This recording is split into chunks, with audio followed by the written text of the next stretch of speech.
Hello everybody, I'm here today to show you how to add an embossing effect to your digital scrapbooking pages.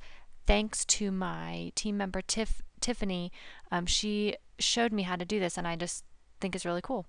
So I'm using my 12 by 12 frames on my page. You can see my finished page here. You can see the scalloped edge around the border I used. Used one of my 12 by 12 frames. You could use any sort of frame. I have some fancy little scallops and things like that in the store. I have some digital doilies that would also work with this effect. Anything that has an outline would work. Okay, so here's my page before I added the embossing layer. I have my scallop added, and the first thing I'm going to do is I have to get my scallop to be white. So this is the simplest way I think there is to do it.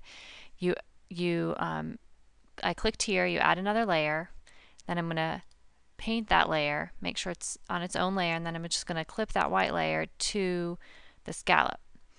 Then I go to my scallop layer, double click on that, and I'm going to go to bevel and emboss. Up here I'm going to go to blending options and click on multiply. You can use multiply or linear burn. Either one of those work. I don't see a difference in them. Then I'm going to go back to bevel and emboss, and I'm going to well, actually I'm going to click on bevel and emboss and hit OK. And before I continue, I'm going to zoom in and look at my scallop up close so you can see what that looks like.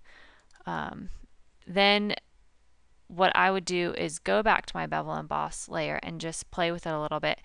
I ran across a problem when I was learning how to do this, and that your bevel and emboss layer is going, I use CS3, and once you flatten it and save it as a JPEG, it's going to lose some of its quality, lose some of its effect. So you want the style you're using to look a little bit darker or heavier than what you want your finished page to be, because it's just going to lose a little bit of it. And I found that these settings are the best for the look that I want, using inner bevel, smooth, technique smooth, depth 100%, direction up, size 5, and then I just hit save. Sorry about that, and that's it.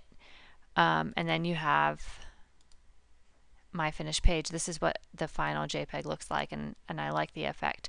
So you might have to play around with that a little bit once you're saving your JPEGs, your flattened images.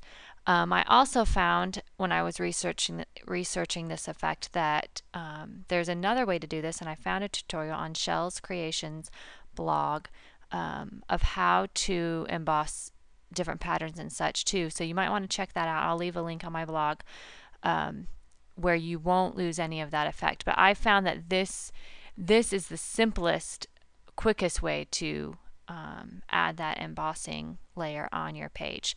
So anyway, I hope that helps you a little bit to add something extra to your pages.